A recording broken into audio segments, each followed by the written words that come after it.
Hello everyone, this is Vikas Saxena your computer science teacher. Welcome to CBSE learning. आज इस video में हम लोग Python connectivity with SQL program समझेंगे। ये जो वेटेज रखती है पाइथन की SQL कनेक्टिविटी की CBSE बोर्ड एग्जामिनेशन में है 4 मार्क्स के। ध्यान रहे 4 मार्क्स का क्वेश्चन है, बहुत ही ईजी आता है। दो ही टाइप के क्वेश्चंस आते हैं, एक तो आपसे क्वेश्चन पूरा कोडिंग में पूछेगा कि आपको पूरी कोडिंग लिखनी है प्रोग्राम की, या फिर ऑलरेडी एक कोडिंग दे रखी होगी, बस कुछ पार्ट मिसिंग होंगे, आपको फिल करना होगा। तो शुरू करते हैं बिना देरी के। और हम आज जो शुरू करने वाले हैं पाइथन का पोर्शन। मैं यहाँ पे कुछ लाइंस बताऊंगा और बिल्कुल वो लाइंस आप लोग नोट डाउन कर लीजिए, क्योंकि वो लाइन बिल्कुल फिक्स हैं। किसी भी टाइप के प्रोग्राम आएगा पाइथन कनेक्टिविटी का, वो आपको लिखनी ही पड़ेगी। तो शुरू करते हैं। आपको कमांड लिखनी पड़ेगी इंपोर्ट। इंपोर्ट के बाद आपको कमांड लिखनी पड़ेगी MySQL डॉट कनेक्टर। ये लाइन है कनेक्शन स्टेबल करने की। उसके बाद हम लोग एक वेरिएबल बनाएंगे। मैंने वेरिएबल बनाया माई कनेक्शन या माई कॉन। उसके बाद मुझे लाइन लिखनी पड़ेगी MySQL dot connector dot connect. यहाँ तक आपको बिल्कुल क्लियर करना पड़ेगा कि ये बिल्कुल फिक्स है। उसके बाद आपको यहाँ पे और कुछ चीज़ें भी फिक्स हैं, जैसे कि होस्ट। बोर्ड एग्जाम ने आप तक होस्ट का नाम दे रखा होगा, जैसे कि होस्ट का नाम लोकल होस्ट है। उसके बाद उन्होंने यूज़र नेम भी दे रखा होगा। यूज़र नेम जैसे मैंने लिख दिया, मेरा यूज़र नेम जो था वो था रूट। ओके। उसके बाद जो मेरा पासवर्ड है वो मैंने यहाँ पे लिख दिया 1 2 3 4। उसके बाद मैं जो डेटाबेस सेलेक्ट करने वाला हूँ, जो डेटाबेस पे मैं काम करने वाला हूँ, वो है मेरा वर्क ले लेते हैं। ठीक है, वर्क नाम का डेटाबेस बनाया था आई बिलीव लास्ट की क्लासेस में। उसके बाद मैं यहाँ पे चेक करना चाहता हूँ कि मेरा काम हो रहा है कि नहीं। उसके लिए जो मैं लाइन लिखने वाला हूँ वो मैं लिखने वाला हूँ माई इफ कनेक्शन, इस कंडीशन के साथ माई डॉट यस इज कनेक्ट। ठीक है, अभी सही स्पेलिंग है। और मैं यहाँ पे एक स्टेटमेंट लिख देता हूँ, जैसे कि मैं चाह रहा हूँ कि मैं लिख दूँ कनेक्शन स्टेब्लिश। ठीक है, कनेक्शन स्टेब्लिश्ड। ठीक है, अगर ये लाइन मेरी आ रही है इसका मतलब मेरा कनेक्शन स्टेब्लिश है। मैं इसको चेक करूँगा।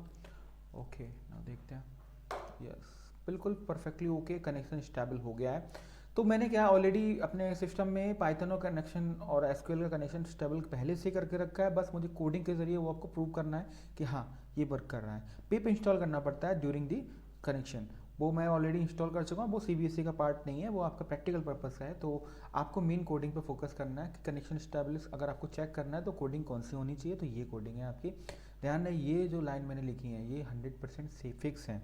आपको याद कर लो अगर नहीं समझ में आया तो, क्योंकि ये बहुत इंपॉर्टेंट है। प्रोस्पेक्टस CBSE में नंबर लाना है तो ये लाइन याद करनी पड़ेगी। अगर आ गई समझ में तो वेल एंड गुड है। उसके बाद शुरू करते हैं कि हमें आगे करना क्या है। देखिए डेटाबेस में कनेक्शन हो गया, डेटाबेस को रीड भी करना है, उसके लिए हमें कर्सर बनाना पड़ेगा। तो मैं कर्सर बना रहा हूँ। कर्सर के लिए मैं यहाँ पे एक वेरिएबल ले देता हूँ कर्सर। कर्सर नाम का वेरिएबल ले लिया। उसके बाद मैं यहाँ पे माई कॉन, जो मेरा फाइल ऑब्जेक्ट दिया है मैंने वेरिएबल, उसके बाद मैं यहाँ पे कर्सर ही लिखूंगा, क्योंकि मुझे कर्सर बनाना है। कर्सर बनाना है तो मैंने कुछ इस तरीके से कर्सर बना लिया। याद रहे ये लाइन भी बिल्कुल फिक्स है, किसी भी टाइप के प्रोग्राम कनेक्शन का आएगा तो ये लिखना है आपको। तो यहाँ तक बिल्कुल डेटा बिल्कुल क्लियर सेम है, कोई भी चेंजेस नहीं आएंगे। मैं आपको टाइप बता दूंगा कि कहाँ चेंजेस आएंगे, सिर्फ वहीं चेंजेस करना है और कहीं चेंजेस नहीं करना। राइट, अब बात करते हैं कि हमें आगे क्या करना है। भैया क्वेरी लिखाना है। क्वेरी करने के लिए आपको यहाँ पे कर्सर डॉट उस क्वेरी को एग्जीक्यूट कराना है जो आप चाह रहे हो। तो मैं क्या कर रहा हूँ कि मैं यहाँ पे बेसिक क्वेरी देखना चाहता हूँ, सो टेबल्स। ठीक है, प्रॉब्लम क्या है कि थोड़ा सा ऑब्वियसली हम डायरेक्ट MySQL पे काम नहीं कर रहे हैं, तो कुछ तो मैं एडवांस करना ही पड़ेगा। तो मैंने यहाँ पे सो टेबल्स लिखा। उसके बाद मैंने यहाँ पे करना क्या है, सो टेबल्स लिखा। उसके बाद मैं यहाँ पे उसको यूज करने के लिए मैं यहाँ पे लिखना पड़ेगा cursor dot fetch all. Okay, मैंने यहाँ पे लिखा कर्सर डॉट फेच ऑल। मैं यहाँ पे एक वेरिएबल ले लेता हूँ, मैंने लिख दिया data. Data is equal to cursor dot fetch all. उसके बाद मैं यहाँ पे इसके बाद एक लूप लगाऊंगा फॉर। ध्यान रहे ये लूप बिल्कुल सेम रहेगा, फॉर आई इन डेटा, और मैं प्रिंट करा दूंगा आई को। क्या होगा समझ गए होगे आप लोग। जितनी भी मेरी वर्क में टेबल्स हैं वो मेरी यहाँ पे प्रिंट होके आ गई हैं फॉर के लूप की मदद से। करा क्या मैंने, ध्यान से देखिए, मैं आपको फिर से बार बार रिपीट कर रहा हूँ कि ये जो पोर्शन है वो बिल्कुल बिल्कुल फिक्स है। अब सुनना, ये जो पोर्शन है वो भी बिल्कुल फिक्स है, मतलब ये लाइन को छोड़ के सब प्रोग्राम में ये बिल्कुल फिक्स मान लीजिए, सॉरी ये दोनों लाइन को छोड़, मैं अब समझा देता हूँ, ये लाइन को छोड़ के ये सो टेबल्स लिखा है ना, इस कमांड को क्वेरी को छोड़ दीजिए, बाकी सब कुछ सेम है पाइथन के सभी प्रोग्राम्स में। बस शर्तें इतनी है कि आपको जब सिलेक्ट की क्वेरी लगानी हो तब ये कमांड बिल्कुल एक्जैक्टली सब कुछ सेम है। लेकिन देखिए ध्यान रखिए, ये तो जो मैंने लाइन बताई ये तो आप चाहे वो आप इंसर्ट की क्वेरी लगाओ चाहे आप अपडेट की क्वेरी लगाओ, ये बिल्कुल जो लाइन मैंने यहाँ पे हाईलाइट करी है ये तो आपको हर प्रोग्राम में सेम करनी है। याद रहे ये बिल्कुल सेम है। चेंजेस कहाँ होंगे, जब भी आपको डिस्प्ले कराना होगा तो यहाँ चेंजेस होंगे, क्योंकि डिस्प्ले कराने का मतलब है प्रिंट कराना। ठीक है, प्रिंट कराना का मतलब है कि ऑब्वियसली आपको फॉर का लूप लगाना पड़ेगा, वन बाई वन रीड करना। लेकिन जब बात इंसर्ट की अपडेट की आएगी तो वहाँ हमें प्रिंट नहीं कराना, तो हमें इसकी रिक्वायरमेंट ही नहीं है। तो अभी हम आपको दोनों प्रोग्राम बताएंगे। अभी मैंने आपको क्या बताया कि डिस्प्ले कराने के लिए क्या होता है, तो मैंने यहाँ पे सो टेबल्स का यूज कर दिया, फैच ऑल लगा दिया। मैं यहाँ पे फैच ऑल लगा रहा हूँ, अभी आपको समझ में आ जाएगा इसका मतलब क्या है। फैच का मतलब होता है कहीं से उठा के लाना और दिखाना। अब मैंने यहाँ पे क्वेरी लगाता हूँ, मान लीजिए मैंने क्वेरी जब सो टेबल्स लगाई थी, जरा एक बार मैं आपको दिखा देता हूँ कि सो टेबल्स में जो मेरे टेबल्स आई थी वो कौन कौन सी आई थी accessory city customer multiple there are tables. तो मैं पर्सन्स टेबल्स ना, मैं पर्सन नहीं करने वाला, मैं करूँगा ऑर्डर्स। ऑर्डर्स से बेटर एम्प्लॉय भी हो सकता है, देख लेते हैं कौन सी क्वेरी को बेटर रहेगी। हम ईएमपी को सिलेक्ट करने वाले हैं, मतलब सर एमपी को मतलब क्या है कि एम्प्लॉय टेबल को देखने वाले हैं, तो भाई देखो ना, आप कैसे करोगे, डिस्क्राइब नहीं करें, हम डेटा ही देख लेते हैं सीधा। तो हमने सिलेक्ट किया, स्टार किया, फ्रॉम लगाया और ईएमपी लगाया, है ना, इजी पड़ गया ना। F5 लगाएंगे तो क्या होगा, देखो आपने देखा यहाँ पे जो EMP डेटा था उसके अंदर जो टेबल बनाई थी वो आपको डिस्प्ले होगी, और आपको लगा होगा ये कहाँ से आ गया। जरा ध्यान दीजिए MySQL पे, मैं MySQL पे लेके आता हूँ आपको। मैं यहाँ पे सिलेक्ट स्टार फ्रॉम EMP करता हूँ, तो देखिए मैंने जो लास्ट वीडियो में बनाया था ये टेबल, वही डेटा तो मेरा दिखाई पड़ रहा है। आप ध्यान से देखिए, मैच कराइए, मैच कर रहा है आपका,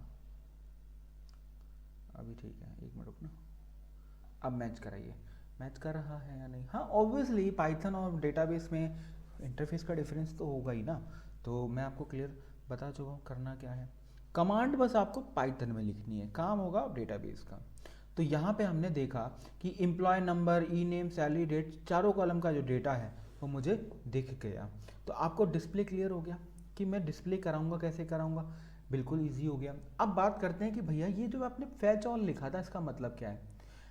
देखिए 3 टाइप की चीज़ें होती हैं, मैं आपको कमेंट में बता देता हूँ। एक होता है आपका फैच ऑल, एक होता है आपका फैच मैनी, जिसके अंदर मैंने एन लिख दिया, अभी समझ में आ जाएगा क्यों। और एक होता है आपका फैच वन, ये ब्लैंक रखेगा, ठीक है। अब आप ध्यान से सुनना, मतलब क्या है। फैच ऑल का मतलब होता है कि जितना भी रिकॉर्ड है वो हमें दिखाई पड़ेगा, मतलब ये सभी जो रिकॉर्ड है उसको क्या करेगा, डिस्प्ले करा देगा। ऑल रिकॉर्ड्स डिस्प्ले, मैं यहाँ पे सिंपल सा लिख देता हूँ कुछ कीवर्ड्स, ऑल रिकॉर्ड डिस्प्ले। यहाँ पे जो एन है वो कोई एक साइज है, एन क्या है, कोई साइज है, जिसका काम क्या है, उतने ही नंबर ऑफ रोज जो हैं वो काउंट करके रोज को डिस्प्ले कराएगा। अभी मैं आपको रो बता देता हूँ, अच्छा भाई रोज, उसके बाद मैं यहाँ पे वन, ऑब्वियसली आपको समझ में आ होगा वन क्या करेगा, ओनली सिंगल रिकॉर्ड डिस्प्ले, ठीक है। अब करना कैसे इसको एग्जीक्यूट, मैं देखता हूँ आपको। मैंने यहाँ पे फैच ऑल लगाया तो आपने देखा सभी टेबल आ गई। अब मैं यहाँ लगा रहा हूँ फैच मैनी, तो मैंने यहाँ मैनी लगाया और मैंने यहाँ पे साइज भी देना पड़ेगा। मैंने यहाँ पे लिखा, देखो 5 रिकॉर्ड्स, मुझे पता है 5 रिकॉर्ड थे, ठीक है, मुझे मालूम है 5 रिकॉर्ड थे, इसलिए मैंने यहाँ पे 3 लिखा। तो यहाँ पे मैं जब रन कराऊंगा तो आपने देखा होगा पिछली बार 5 दिखाई पड़े थे, इस बार कितने दिखाई पड़ रहे हैं, 3 दिखाई पड़ रहे हैं। तो यहाँ पे क्लियर होगा। फैच मेन्यू में क्या कर रहे थे हम लोग कि लिमिट दे देते हैं कि भाई उतनी ही लाइन देखनी है। अब जरा ध्यान से देखिए, मैंने फैच 1 करा, फैच 1 में ये ब्लैंक रहता है, तो क्या आएगा, सिर्फ एक ही डेटा आएगा। आप देख सकते हैं यहाँ पे कि